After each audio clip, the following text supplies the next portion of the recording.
So আমি এতিয়া পালোঁ যিটো টিআৰএনএ আছে টিআৰএনএৰ যিখিনি কাম সেইখিনি আমি গম পালোঁ। টিআৰএনএৰ মেইন কাম হৈছে কি এমিনো এচিডসমূহক আনি পেলাই পলিপেপটাইড বান্ধনিৰ সৈতে লগ লগায়। এতিয়া আমাৰ নেক্সট যিটো ষ্টেপ সেইটো হৈছে কি অনুবাদকৰণ। আমি যিটো তিনিটা প্ৰচেছ থাকে, এটা হৈছে কি ডিএনএৰ পৰা ডিএনএ সৃষ্টি হোৱা যিটো প্ৰক্ৰিয়া যাক প্ৰতিকৃতিকৰণ বুলি কোৱা হয়, সেইটো আমি পঢ়িলোঁ। ডিএনএৰ পৰা আৰএনএ সৃষ্টি হোৱা যিটো প্ৰক্ৰিয়া যাক লিপন্তৰ বুলি কোৱা হয়, সেই বিষয়ে আমি জানিলোঁ।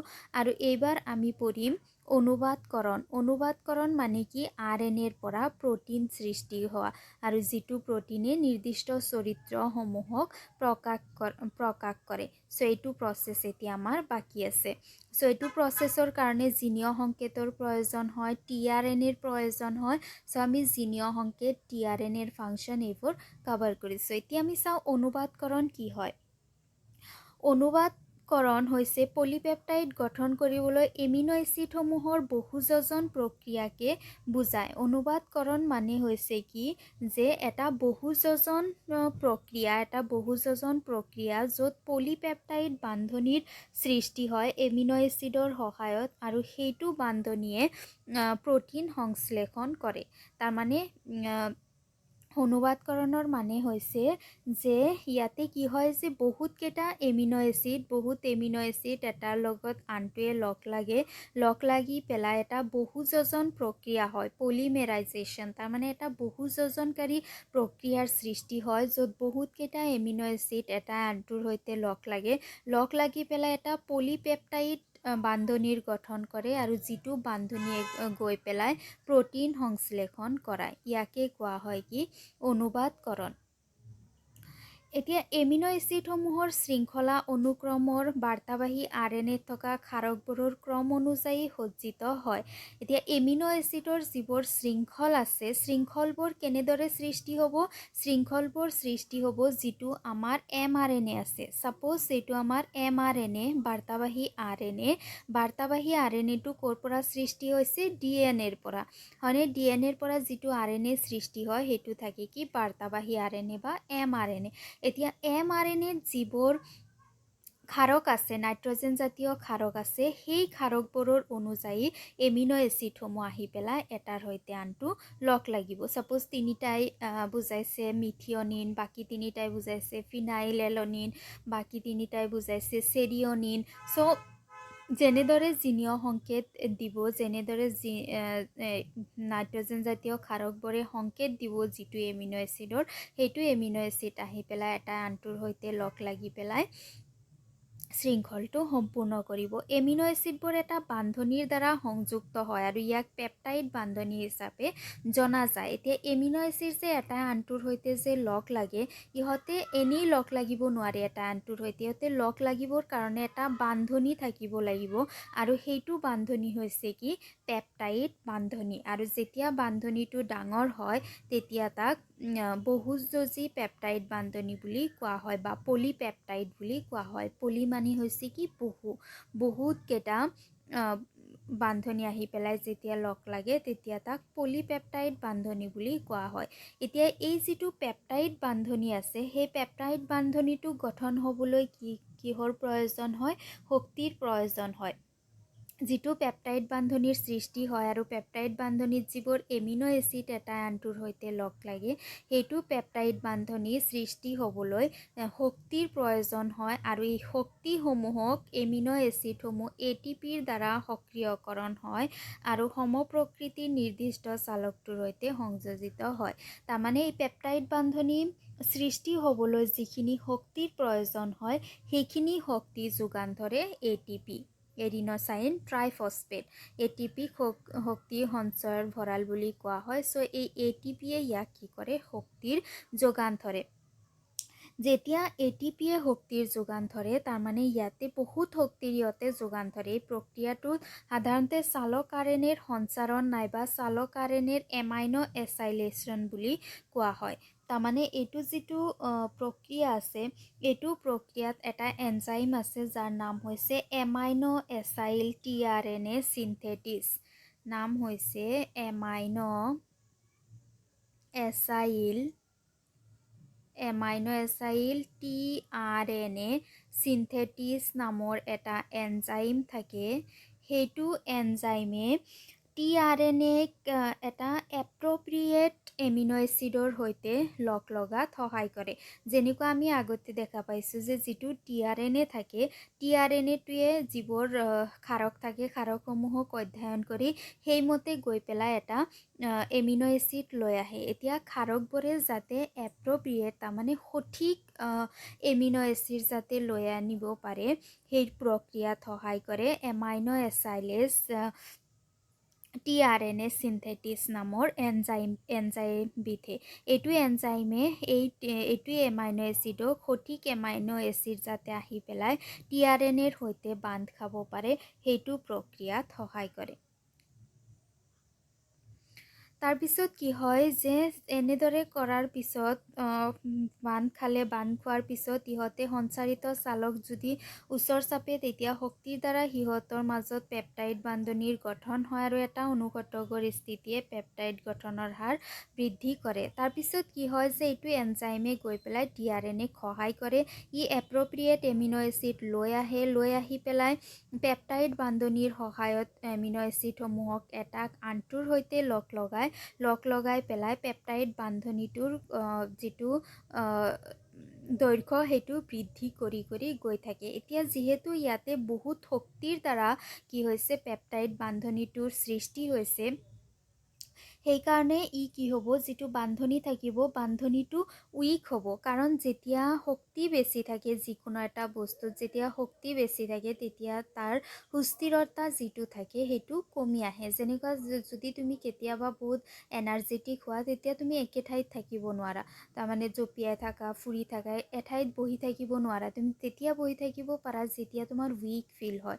চ' ইয়াতে কি আছে যে এইটো যিটো বান্ধনি আছে বান্ধনিটোত শক্তিৰ পৰিমাণ বহুত বেছি, গতিকে বান্ধনিটো এঠাইত ভালদৰে থাকিব নোৱাৰিব, বান্ধনিটোৰ সুস্থিৰতা নাথাকিব, বহুত বেছি ৰিয়েক্টিভ হৈ যাব। আৰু যেতিয়া ইয়াৰ সুস্থিৰতা নাথাকিব, ই যেতিয়া ঠিক থাকিব নোৱাৰিব, এঠাইত ষ্টেবল থাকিব নোৱাৰিব, তাৰমানে বান্ধনিটো ভাঙি যোৱাৰ সম্ভাৱনা বেছি থাকিব। যদি এঠাইত সুন্দৰকৈ থাকে তেতিয়াহ'লে ইয়াৰ ভাঙাৰ যিটো সম্ভাৱনা সেইটো কম থাকে। চ' যিহেতু ইয়াতে শক্তি বেছি আছে আৰু ই ষ্টেবল নহয়, সুস্থিৰ নহয়, সেইকাৰণে এইটো বান্ধনি ভাঙি যোৱাৰ সম্ভাৱনা বেছি থাকে। সেইকাৰণে বান্ধনিটো কি হয়, দুৰ্বল বান্ধনি বুলি কোৱা হয়। চ' পেপটাইড বান্ধনি যিটো সৃষ্টি হয় বান্ধনিটো দুৰ্বল হয়।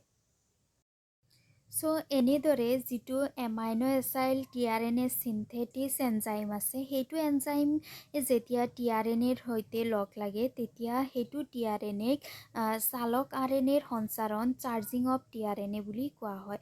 চ' এনেকুৱা ধৰণৰ দুটা যদি চাৰ্জিং অফ tRNA এটাই আনটোৰ যদি ওচৰ চাপে তেতিয়াহ'লে সিহঁতে ভাঙি যায়। কাৰণ বান্ধনি যিটো সৃষ্টি হয় বান্ধনিটো বহুত বেছি দুৰ্বল হয় আৰু ইহঁতে ভাঙি গৈ পেলাই শক্তি ৰিলিজ কৰে, বহুত পৰিমাণে শক্তি ৰিলিজ কৰে। চ' এইটো যিটো প্ৰক্ৰিয়া আছে য'ত কি হয় যে tRNA এমিনো এচিডসমূহক লৈ আনি পেলাই পলিপেপটাইড বান্ধনিৰ সৃষ্টি কৰে। চ' সেইটোৰ কাৰণে এটা প্ৰাৰম্ভণি সংকেত থাকে। প্ৰাৰম্ভণি সংকেতটো হৈছে AUG, মিথিয়নিনৰ পৰা প্ৰক্ৰিয়াটো আৰম্ভ হয়। তাৰমানে যিটো mRNA থাকে, ছাপোজ এইটো এটা mRNAত প্ৰক্ৰিয়াটো তেতিয়া ষ্টাৰ্ট হ'ব পাৰিব য'ত AUG আছে। ছাপোজ ইয়াতে কিবা কিবি আছে কিন্তু ইয়াৰ পৰা AUG ষ্টাৰ্ট হৈছে, মিথিয়নিন ইয়াৰ পৰা ষ্টাৰ্ট হৈছে। চ' এমিনো এচিড সৃষ্টি হোৱা প্ৰক্ৰিয়াটো ইয়াৰ পৰা সৃষ্টি হ'ব, য'ত মিথিয়নিন আছে তাৰ পৰা। AUG বা মিথিয়নিনক প্ৰাৰম্ভণি সংকেত বুলি কোৱা হয়।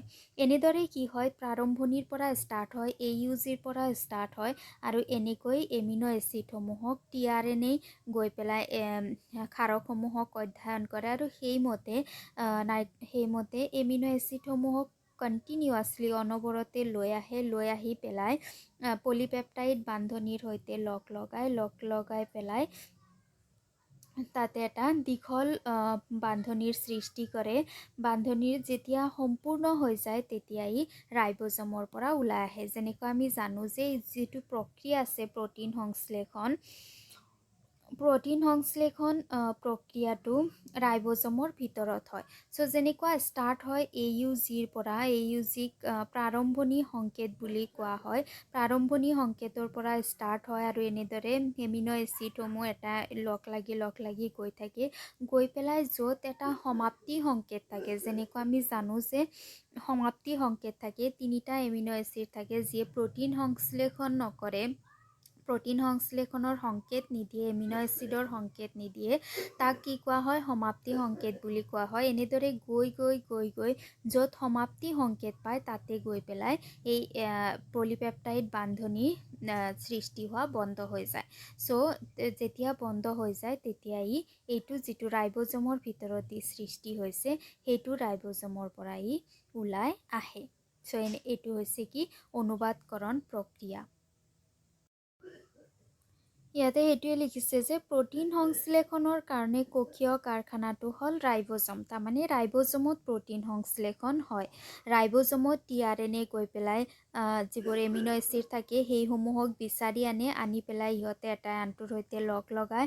যেতিয়ালৈকে এটা ষ্টপ কডন নাহে, এটা সমাপ্তি সংকেত নাহে, তেতিয়ালৈকে ইহঁতে লগ লগায় আৰু ষ্টাৰ্ট হয় মিথিয়নিনৰ পৰা। চ' যেতিয়া ষ্টপ কডন আহি পায় তেতিয়া ইহঁতে ৰাইব'জমৰ পৰা ওলাই আহে। তাৰমানে গোটেই যিটো প্ৰক্ৰিয়া আছে প্ৰক্ৰিয়াটো হয় ক'ত, ৰাইব'জমত।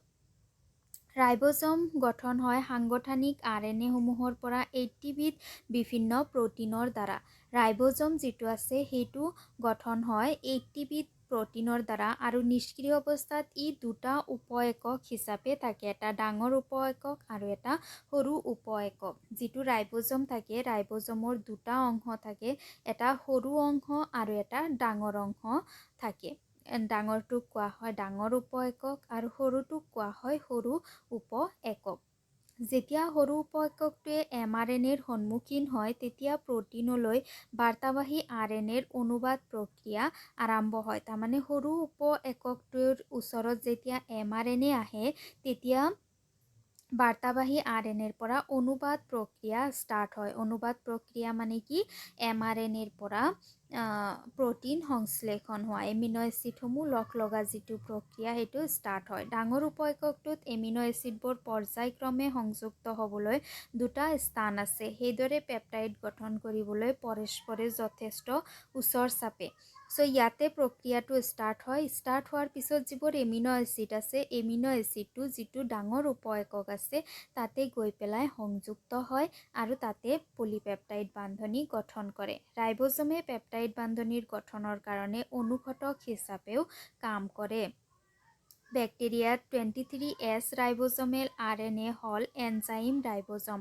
তাৰমানে এইটো যিটো ৰাইব'জম আছে এইটো অকল যে ইয়াতে প্ৰক্ৰিয়াটো সম্পূৰ্ণ হয় এনেকুৱা নহয়, এইটো ৰাইব'জমে অনুঘটক হিচাপেও কাম কৰে। যেনেকুৱা বেক্টেৰিয়াৰ ক্ষেত্ৰত 23S ৰাইব'জমেল RNA হ'ল এনজাইম ৰাইব'জম, যিয়ে প্ৰক্ৰিয়া যিটো আছে অনুবাদকৰণ প্ৰক্ৰিয়া সেইটো প্ৰক্ৰিয়াত সহায় কৰে।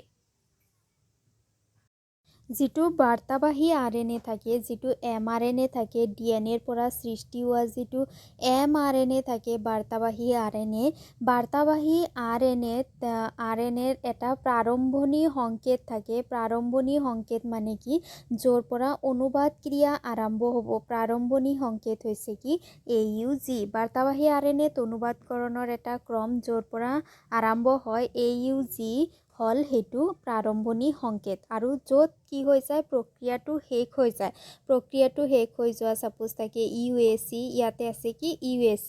চ' ইয়ালৈকে প্ৰ'টিন সংশ্লেষণ হয়, তাৰমানে এমিনো এচিড লগ লগাৰ পিছত ইয়াতে গৈ পেলাই প্ৰক্ৰিয়াটো বন্ধ হৈ যাব। বহু পেপটাইডৰ সংকেতসমূহ বহন কৰে। এটা বাৰ্তাবাহী RNAত কিছুমান অতিৰিক্ত ক্ৰমো থাকে। তাৰমানে এটা mRNA এনেকুৱা যে mRNA যে আছে তাতে কিছুমান এনেকুৱা সংকেত থাকে যিবোৰ সংকেত অতিৰিক্ত হয়, তাৰমানে সেইবোৰ সংকেতৰ আগত AUG নাই। য'ত AUG আছে, ছাপ'জ ইয়াতে কিছুমান সংকেত আছে যিবোৰ সংকেত বেলেগ বেলেগ ধৰণৰ UAC, তাৰপিছত UUU, তাৰমানে ইয়াৰ পৰা কেতিয়াও প্ৰ'টিন সংশ্লেষণ ষ্টাৰ্ট নহয়। ষ্টাৰ্ট হ'ব ক'ৰ পৰা? য'ত প্ৰাৰম্ভণি সংকেত আছে। গতিকে বাকী যিখিনি সংকেত থাকি গ'ল সেইখিনি হৈ গ'ল কি? অতিৰিক্ত ক্ৰম, আৰু ইহঁতক অনুবাদ কৰিব নোৱাৰি, তাৰমানে ইয়াৰ পৰা প্ৰ'টিন সংশ্লেষণ কৰা সম্ভৱ নহয়। সেইকাৰণে ইয়াক আনট্ৰান্সলেটেড ৰিজিয়ন UTR বুলি জনা যায়। UTR 5' প্ৰান্তৰ আৰু 3' সমাপ্তি সংকেতৰ পৰৱৰ্তী প্ৰান্তত থাকে। এইবোৰ অনুবাদকৰণৰ দক্ষতাৰ প্ৰয়োজন হয়। বুজি পাইছানে কি কৈছে? যে এই যিবোৰ UTR আছে, UTR মানে কি? অনুবাদ কৰিব নোৱাৰা অংশ। এই অংশবোৰ ক'ত থাকে? ছাপ'জ এইটো এটা mRNA, ইয়াতে যে দিয়া আছে 5' পৰা 3' লৈকে, এইটো এটা mRNA যিটোৱে প্ৰ'টিন সংশ্লেষণ কৰিব। চ' ইয়াৰ পৰা প্ৰক্ৰিয়াটো ষ্টাৰ্ট হ'ব ক'ৰ পৰা? য'ত এটা আছে কি? AUG। চ' ইয়াতে এইটো চোৱা, AUG ইয়াতে আছে, ছাপ'জ ইয়াতে আছে কি? AUG। চ' ইয়াৰ পৰা কি হ'ব? প্ৰক্ৰিয়াটো ষ্টাৰ্ট হ'ব। আৰু ছাপ'জ ইয়াতে আছে কি? UAC, ইয়াতে ছাপ'জ আছে কি? UAC। চ' ইয়াতে প্ৰক্ৰিয়া ষ্টাৰ্ট হ'ল, ইয়াতে প্ৰক্ৰিয়া শেষ হ'ল। এই গোটেইখিনিত পলিপেপটাইড বান্ধনিৰ সৃষ্টি হ'ব।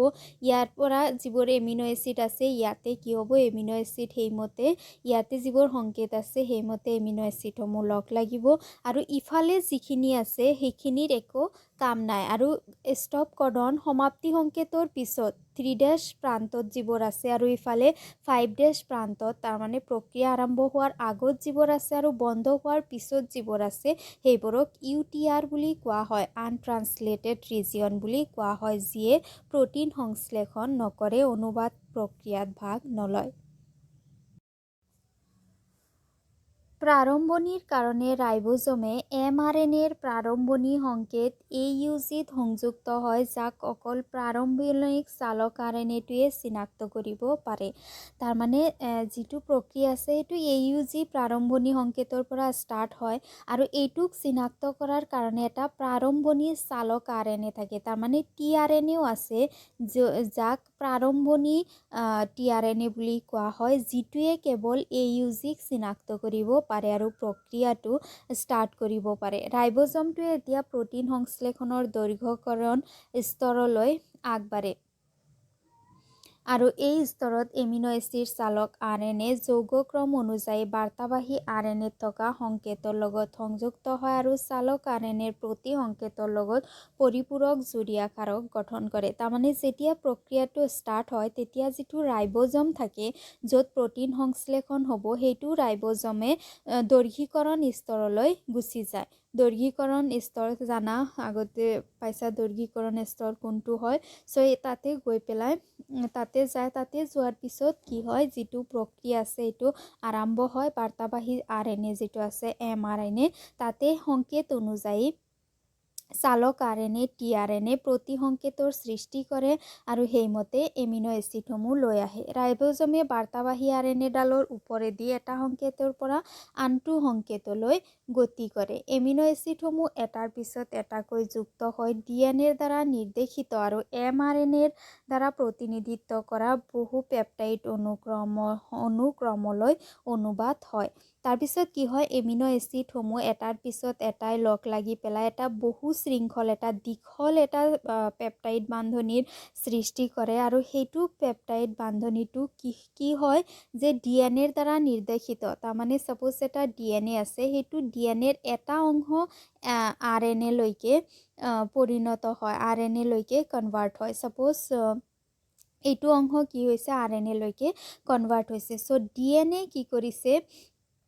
নিৰ্দেশ কৰিছে যে এইটো অংশ RNA লৈকে কনভাৰ্ট হ'ব। চ' DNA নিৰ্দেশ কৰা আৰু mRNAৰ দ্বাৰা প্ৰতিনিধিত্ব কৰা, তাৰমানে mRNAত যিবোৰ ক্ষাৰক আছে সেইমতেহে কি হয়? সেই ক্ষাৰকবোৰৰ মতে যিবোৰ জিনীয় সংকেত আহে, সেইমতে এমিনো এচিডসমূহ এটাই আনটোৰ সৈতে লগ লাগে। সেইকাৰণে কৈছে যে DNAৰ দ্বাৰা নিৰ্দেশিত আৰু mRNAৰ দ্বাৰা প্ৰতিনিধিত্ব কৰা এটা বহু পেপটাইড বান্ধনিৰ গঠন হয়, আৰু শেষত এটা নিলম্বন কাৰক কাৰক নিলম্বন মানে কি ওলাই দিয়া ৰিলিজ কৰা এটা নিলম্বন কাৰক আহি পেলাই সমাপ্ত সংকেতৰ সৈতে যুক্ত হৈ অনুবাদ প্ৰক্ৰিয়াটো সম্পূৰ্ণ কৰে সো নিলম্বন কাৰক যিটো আছে এইটোৰ কাম হৈছে কি এই প্ৰক্ৰিয়াটো বন্ধ কৰা নহলে এনেদৰে শৃংখলসমূহ বাঢ়ি গৈ থাকিব গতিকে নিলম্বন কাৰক আহি পেলাই যিটো সমাপ্তি সংকেত থাকে সমাপ্তি সংকেতৰ সৈতে লগ লাগি পেলাই প্ৰক্ৰিয়াটো বন্ধ কৰে আৰু ইয়াক ৰাইবোজমৰ পৰা মুক্ত কৰে সো এইটো হৈছে কি অনুবাদ প্ৰক্ৰিয়া কিদৰে mRNA বাৰ্তাবাহী RNAৰ পৰা পৰিবাহী RNAৰ সহায়ত কিদৰে প্ৰটিন সংশ্লেষণ হয় এমিনো এচিডসমূহ লগ লাগি সেইটো প্ৰক্ৰিয়া আমি চালো অনুবাদকৰণ প্ৰক্ৰিয়া সো আজিৰ ভিডিঅ'ত ইমানখিনিয়ে ভিডিঅ' ভাল লাগিলে লাইক কৰিবা বন্ধু বান্ধৱৰ সৈতে শ্বেয়াৰ কৰিবা আৰু চেনেল ছাবস্ক্ৰাইব কৰিবা থেংক ইউ